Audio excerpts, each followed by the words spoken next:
ჩვენი ეთერის შემდეგი სტუმარი ნინო კალანდაძე, ჭავჭავაძის ცენტრის დამფუძნებელი, საგარეო საქმეთა მინისტრის ყოფილი მოადგილე იქნება ჩვენი გადაცემის სტუმარი და მასთანაც დავიწყებთ სწორედ საუბარს. როგორც მეუბნებიან, ქალბატონ ნინო არის უკვე ხაზზე. მოგესალმებით, ქალბატონ ნინო, მადლობა იმისთვის, რომ გვითხოვთ დროს და იღებთ გადაცემაში მონაწილეობას. ქალბატონ ნინო, თქვენთანაც მინდა საუბარი დავიწყო უთო საპარლამენტო ასამბლეის პრეზიდენტის მიერ დაგეგმილ ვიზიტზე, რომელიც გადადო მან და გადადო სწორედ იმ გარემოებებიდან გამომდინარე ბრა კრიტიკაც მოჰყვა როგორც ქვეყნის შიგნით, ასევე ქვეყნის გარეთაც, არაერთი ევროპარლამენტარის მხრიდან თუ პერსონალურად ჯო ვილსონის მხრიდანაც ასევე. რა სიტყვით ზოგადად მის მიერ დაგეგმილ ამ ვიზიტის მიზნებზე დიდად არ იყო ცნობილი რა გეგმა ჰქონდა მას და მის დელეგაციას და რისი შედეგია ის რომ მან გააუქმა ეს ვიზიტი თბილისში? მოგესალმებით, მივესალმებით თქვენს მაყურებელს, მიულოცავ ახალ წელს და გამარჯვებებით სავსე წელს ვუსურვებ. მე ვფიქრობ, რომ სრულიად ლოგიკური გამოხმაურება იყო და საკმაოდ მყისიერით და სიმართლეს გეტყვით, არც ველოდი სხვას არაფერს. იმიტომ რომ როგორც ჩანს ეს გადაწყვეტილება იქნა მიღებული თავდაპირველად იმისთვის რომ ქართულ ხალხს დახმარებოდნენ, ჩამოსულიყვნენ და შესაძლოა ადგილზე ენახათ ვითარება, მაგრამ გააცნობიერეს რა რომ ეს დრო და მომენტი ალბათ არ იქნებოდა ხელსაყრელი იმის გათვალისწინებით რომ ის წინაპირობები უბრალოდ არ სრულდება, რომელიც შესაძლოა საერთოდ რაიმე დიალოგს წინ უსწრებდეს, ლოგიკურია რომ მათ ეს გადაწყვეტილება მიიღეს, გადახედეს თავის პირვანდელ გადაწყვეტილებას და გადაწიეს თავისი ვიზიტი და უკავშირებს სწორედ იმას, რომ ძალიან სამართლიანი წუხილი გამოიწვია, ვთქვათ ასე ქართულ საზოგადოებაში ამ ცოტა წინ დაუხედავმა და ნაჩქარევმა გადაწყვეტილებამ, იმიტომ რომ მაშინ როდესაც ჩვენ საუბრობთ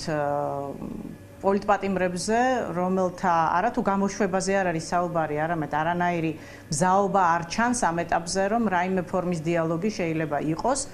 ხელისუფლების უზურპატორებთან, ძალაუფლების მიმტაცებლებთან, რომლებმაც უნდა ახლა თავად მიიღონ გადაწყვეტილება იმის თაობაზე, რომ უკანონო პატიმრები გაათავისუფლონ, თუ უნდათ რომ საერთოდ საუბრის რაიმე წინაპირობა არსებობდეს, არა მხოლოდ ქვეყნის შიგნით, არამედ ქვეყნის გარეთაც. და მე ვფიქრობ, რომ ეს იყო ძალიან მკაფიო გზავნილი, რომელიც ქართულმა პოლიტიკურმა სპექტრმა, არასამთავრობო საზოგადოებამ და რაც სავარია იმ ადამიანებმა მიაწვდინეს ჩვენს ევროპელ პარტნიორებს, რომლებიც დაუღალავად ქუჩაში დგანან უკვე 40 დღეა, განურჩევლად ამინდისა, განურჩევლად დღესასწაულებისა, განურჩევლად მათზე განხორციელებული ზეწოლისა. ეს არის პროტესტის ძალიან ძლიერი და აბსოლუტურად უპრეცედენტო ვითარება, რაც შეუძლებელი იქნებოდა, რომ ევროპის დედაქალაქებში ზუსტად ასე არ მისულიყო და შეუძლებელია, რომ სწორედ ეუთოს საპარლამენტო ასამბლეა არ ემორჩილებოდეს სახალხო დემოკრატიის ასე ღია გამოხატულებას. კი ბატონო. და ასევე მინდა გკითხოთ ქალბატონ ნინო, შეერთებულ შტატებთან დაკავშირებით, რას უნდა ველოდოთ ჩვენ უახლოეს მომავალში ამერიკის მხრიდან, ჩვენ ნახეთ რომ ბიძინა ივანიშვილი უკვე დასანქცირებულია, სავარაუდოდ უფრო მკაცრი ზომებიც იქნება მიღებული ქართული ოცნების მაღალჩინოსნებთან დაკავშირებით. აი, თქვენი მოლოდინები როგორია, განსაკუთრებით იმ ფონზე, როდესაც ქართულ ოცნება მაინც რაღაცა იმედს იტოვებს, რომ აი 20 იანვრის შემდეგ ტრამპის ადმინისტრაცია რომ სრულად ჩამოყალიბდება ურთიერთობების გადატვირთვა მოხდებაო.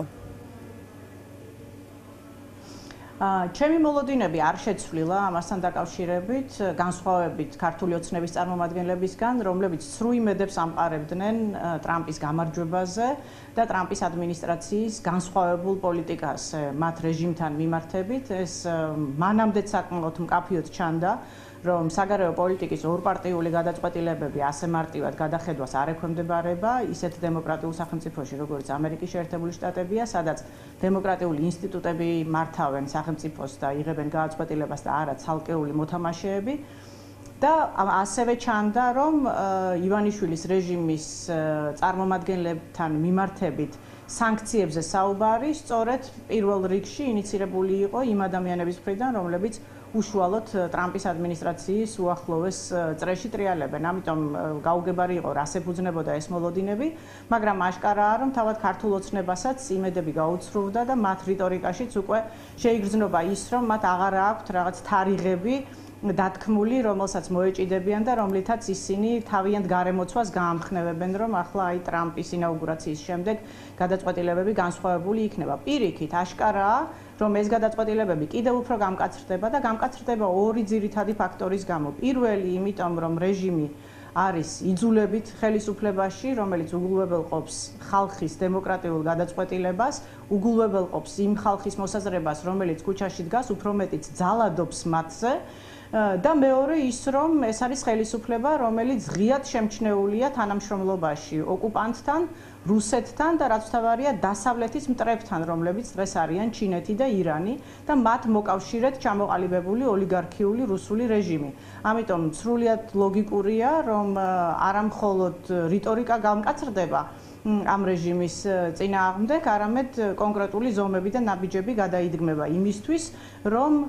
საქართველოში, რომელიც ტრადიციული მოკავშირეა ამერიკის შეერთებული შტატების, ვერ მოხდეს ვერც დემოკრატიის უგულებელყოფა და მით უმეტეს ვერ მოხდეს ავტორიტარული რეჟიმების კონსოლიდაცია. კი ბატონო და ასე მინდა გკითხოთ ქალბატონ ნინო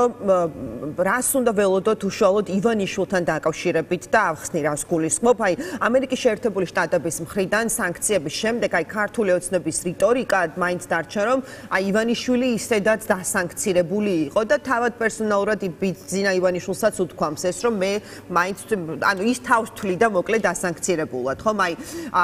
და ყველა ამბობს რომ ის მზად იყო აი ზომებისთვის რის წინაშეც აღმოჩნდა აი ამ სანქციების შემდეგ. რა შეიძლება იყოს მაშინ ისეთი ტიპის გადაწყვეტილება ჩვენი პარტნიორების მხრიდან, რომლისთვისაც ვერ იქნება, ვერ აღმოჩნდება მზად ბიძინა ივანიშვილი და იქნება მისთვის ძალიან მტკივნეული. ანუ ისე შეეხება, რომ ივანიშვილი იძულებული გახდეს უკან დაიხიოს. აი რა შეიძლება აღმოჩნდეს ესეთი? პირველ რიგში უნდა ითქვას, რომ სიმართლეს არ შეესაბამება ის, რომ მათ მზაობა ჰქონდათ ან მოლოდინი ჰქონდათ ამ სანქციების რეჟიმის, ამას მოწმობს მთელი რიგი განცხადებებისა მათი, რომლებიც გაკეთდა სანქციების დაწესებამდე, რომ არავითარ სანქციებს ადგილი არ ექნება და რომ ამერიკის შეერთებული შტატები ჩვეულ რეჟიმში და კიდევ უფრო უკეთ გააგრძელებს ურთიერთობას ივანიშვილთან მას შემდეგ, რაც საარჩევნო პერიოდი გადაივლის და ახალი წლიდან ურთიერთობების ახალი ტალღა დაიწყება. ამას მოწმობს ისიც, რომ ისინი სასოწარკვეთილი ეხმიანებიან თბილისიდან და ესაუბრებიან იმაზე, რომ ისინი მზად არიან ამერიკის შეერთებულ შტატებთან გადატვირთონ ურთიერთობები. ეს მოწმობს იმას, რომ მათ სხვა მოლოდინები ჰქონდათ და ეს იმედები გაუცრუვდათ, იმიტომ რომ უბრალოდ არასწორი შეფასებები გააკეთეს და მცდარი მოლოდინები ჰქონდათ, რომ მოსკოვიდან მათ შესაბამისი დახმარება ექნებოდათ ამერიკის შეერთებულ შტატებში და ეყოლებოდათ საკმარისი ლობისტები, რომლებმაც უბრალოდ ვერ შეასრულეს ეს ამოცანა გასაგები მიზეზების გამო. რაც შეეხება ივანიშვილს, არც ის არ თვლიდა თავს დასანქცირებულად, ეს იყო პროპაგანდისტული გზავნილები, საკუთარი ამომრჩევლის მისამართით, მან ძალიან კარგად იცოდა, რომ მის წინააღმდეგ არავითარ სანქციებს ადგილი არ ჰქონდა სახელმწიფო დონეზე, ის გულისხმობდა კერძო დავას, სადაც მისთვის შესაძლოა ნებისმიერი კაპიკი იმავე დატვირთვის არის, იმავე დატვირთვის არის, იქნება ეს კერძო კომპანია მოდავე თუ იქნება ეს რომელიმე სხვა სახელმწიფო, მაგრამ ფაქტია, რომ აქ სახელმწიფო გადაწყვეტილებასთან საქმე საერთოდ არ გვქონდა. ახლა კი გვაქვს და ეს არის სრულიად განსხვავებული ეტაპი და ახლა გვაქვს სანქციების პირველი ნაბიჯი, რომელიც მან მიიღო, ანუ პირველი გზავნილი, რაც ძალიან მკაფიოდ გულისხმობს იმას, რომ ამას მოყვება გაგრძელება, თუ ის არ შეცვლის თავის უკანონო გადაწყვეტილებებს, თუ ის არ შეცვლის თავის კურსს, არა ევროატლანტიკურ კურსს საქართველოსი, არა დემოკრატიის წინააღმდეგ მიმართულ ნაბიჯებს, არამედ თუ ის არ შეწყვეტს ძალაუფლების უზურპაციას ხელოვნური გზით და იძულების გზით და ძალადობის გზით. ეს არის ძალიან მკაფიო გზავნილი და მოლოდინებზე, როდესაც ვსაუბრობთ, ამასობაში მე ვფიქრობ, რომ თავადაც ძალიან კარგად ელიან, რომ სანქციების ეს ფორმა არ შენარჩუნდება და გაძლიერდება, მათ შორის გაძლიერდება გარემოცვაზე გამრცობით და მათ შორის მათ ოჯახის წევრებზეც და ეს არის ეს ითქვა ძალიან მკაფიოდ, რომ თუ ეს პოლიტიკა გაგრძელდება და კიდევ ერთხელ ვამბობ, ამ პოლიტიკაში აღარ იგულისხმება საქართველოს დემოკრატიული გზიდან გადახვევა ან ევროატლანტიკური სტრუქტურებიდან ჩამოშორება, აქ ძალიან მკაფიოდ იგულისხმება ის, რომ ივანიშვილი ძალადობს საქართველოს მოსახლეობაზე, ამერიკის შეერთებული შტატების და დასავლეთის მოკავშირეზე და რომ მას ამის უფლებას არ მიცემენ საქართველოს და ქართველი ხალხის მოკავშირეები. კი ბატონო და ქვეყანაზე როგორ აისახება ქალბატონ ნინო, ანუ როდესაც ქვეყანას მართავს დასანქცირებული ხელისუფალი ფაქტობრივად, რას ნიშნავს ეს, ანუ რა შედეგებამდე შეიძლება მივიდეთ? ქვეყანაზე თუდად აისახება არა სანქციების რეჟიმი და არა ის, რომ მას ყავს წარმომადგენლები, რომლებიც სანქციებს ექვემდებარებიან, არამედ ის, რომ სახელმწიფო